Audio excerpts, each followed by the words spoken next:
Hello, I am Caleb Fielding and I have a question for you. When God blesses you, who do you tell about it? When I was in Bible college, I had a lot going on. I was working a full-time job, a part-time job, taking karate, and I was involved in 5 different ministries at church. When you are involved in a lot, there is a lot in your life for God to bless. God blessed me in Bible college, work, ministry, and karate. Most of the time I didn't tell anyone about how God was blessing me because I thought it wouldn't be polite to brag.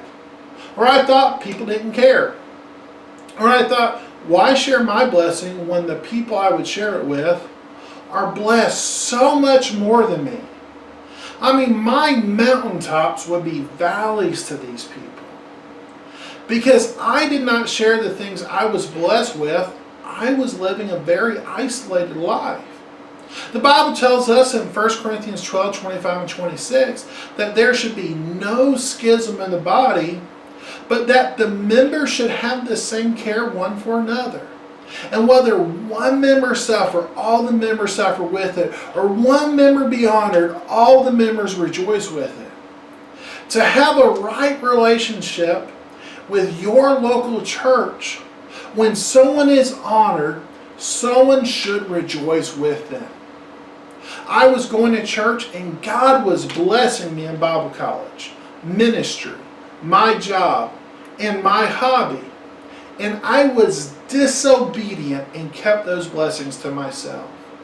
God designed us with the need to share how God has blessed us and honored us.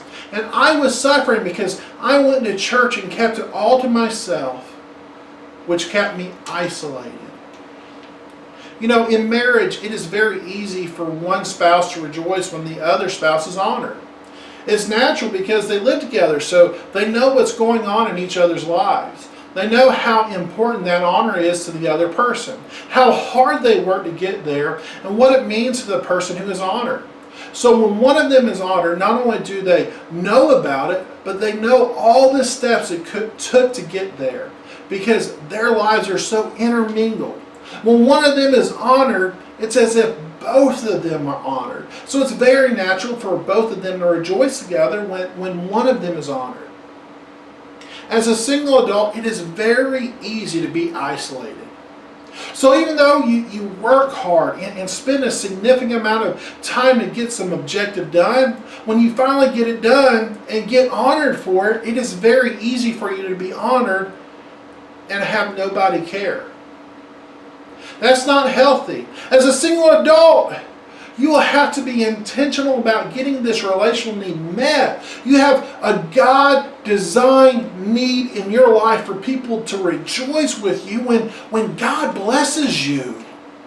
Although this is a need of women, this is actually a much bigger need of men. It is often said that a husband's greatest relational need is respect. Sometimes people use the word affirmation or validation, but it's not exactly true that a husband's greatest relationship need is respect or affirmation or validation. It would be much better said that a man's greatest relational need is respect or affirmation or validation. All these things mean just about the same thing. It doesn't matter whether the man is married or unmarried. A man's greatest relational need is to be shown these things. As a single person, man or woman, you need to be very intentional about sharing what you've been honored with and what God has blessed you with so that you can have your need be shown the respect, affirmation, and validation that you need. Again, if you've never done this in your church, if God has blessed you and you've never shared it with people, if you've been honored for the things you've done and you've never shared it with anybody, please go to your pastor and talk with them. Hey, pastor, I opened up the Bible, I've studied it out, and 1 Corinthians 12, 25 and 26 says, hey, I am to share my honor with the other church members. How best can I do that? Because God's word says that when I'm honored, the local church needs to rejoice. And how do I go about doing that, Pastor? And in the last lesson, we talked about sharing suffering, and it's worth noting that the Bible tells us to share our suffering before it tells us to share how we've been honored. I believe the Bible lists it this way because most of the time you must suffer before you're honored. You have to suffer through 12 years of school to graduate high school, 4 years of college to get a bachelor's degree, interviews to get a job. Suffering and honor go together in that order. How many of us have put time, effort, and energy in something, and finally when it bears fruit, we are isolated in our honor? Perhaps we get a raise, a good grade, a promotion, or a victory in something we find important. We have put in untold hours, dollars, and sweat into getting this honor. This honor will affect our lives for years to come. And through all this struggle, we are finally honored, but we feel unable to share this with anybody in our church because we haven't shared the suffering or the honor. This is unhealthy and destructive. This is isolation, and this is not what God would have for us.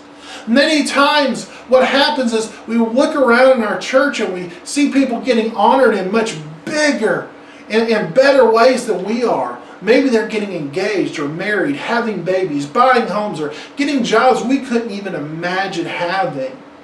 And we think our honor does not compare to theirs. The Bible does not say that we're to rejoice when someone gets a big enough honor. It says that when one member is honored, even in a way we may feel is small, we're to rejoice with him. But no one can rejoice with you if you don't share your honor. There's a character in Dilbert called Topper. Whenever someone mentions their success around Topper, Topper has to top it. If you have someone in your church like that, leave them alone because they are directly disobeying God. When you are blessed, the people in your local church are to rejoice with you. And when you are fearful of toppers in a local church, that puts you in a place where your church is in a dangerous position. Why? Because God called you to share your honor so people can rejoice with you. If everyone's trying to top it, that's dangerous. In Genesis, we find a man named Abram.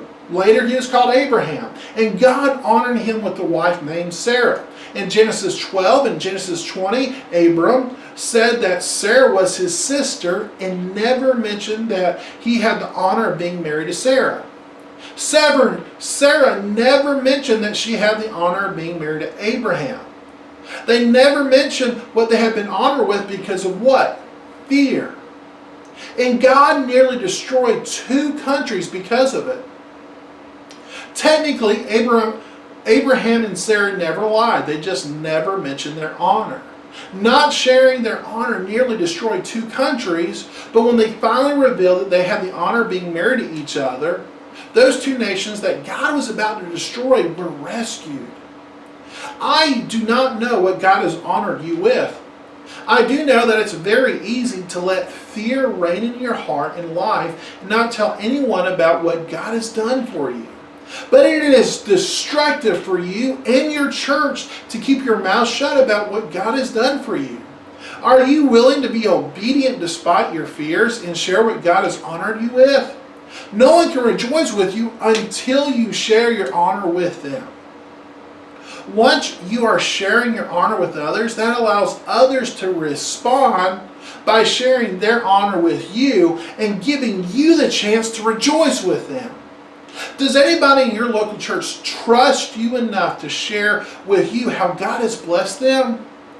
You have an inbuilt, God-given relational need to hear how God is blessing and honoring those around you. If nobody around you is telling you how they are being honored and blessed, it's probably because someone, maybe you, has discouraged them from doing so. I have to tell you, I am very convicted as I say this. I grew up in a home where teasing was encouraged. I went to school where sarcasm was a subject taught in every class. When I was a kid, if someone had something to be proud of, was blessed by or honored with, I had to belittle them to make myself feel better. The community I was in knocked down everyone's accomplishments. This made it impossible to get this relational need of sharing honor with each other met. Who would tell you about their honor if you're just going to knock it down out of selfish pride. In the book of Esther, we find a king who marries Esther and makes her a queen. But she did not tell her husband that she was a Jew. One of the king's men decided to exterminate the Jews, and the king agrees to his plan simply because his wife, his queen, never told her husband that she had the honor of being a Jew. She did not tell her husband she was a Jew out of fear of what would happen. One day, after the proclamation goes out that the king's men are planning to exterminate the Jews, Esther gets a message to tell the king that she is a Jew, or God will deliver the Jews another way. Perhaps God would kill the king, who knows? If you read the book of Esther, you'll find out that she had a lot of reasons to fear her husband finding out that she was a Jew. But once she shared her honor with the king opened up a way for the Jews to be saved from extermination and made her family rise in prominence. In this story, it's not Esther that was wrong, it was the king. His wife was scared to tell her husband of her honor, and that nearly led to destruction. How much destruction has happened in your life because people are fearful to share what God has blessed and honored them with? In conclusion, God has given you a need that when someone in your church is honored, that people will rejoice with them. What will it take to share your honor with others so that they can rejoice with you? What will it take for others to share their honor with you so you can rejoice with them? You need both to happen to have a right relationship with your local church. But in developing a right relationship with your local church, you will become spiritually and emotionally healthy. Are you willing to give up your fear for this opportunity? Thank you for watching this video. If you liked it, please share it. If you don't like it, please leave a comment. The next lesson will be coming soon. Thank you. Have a great day.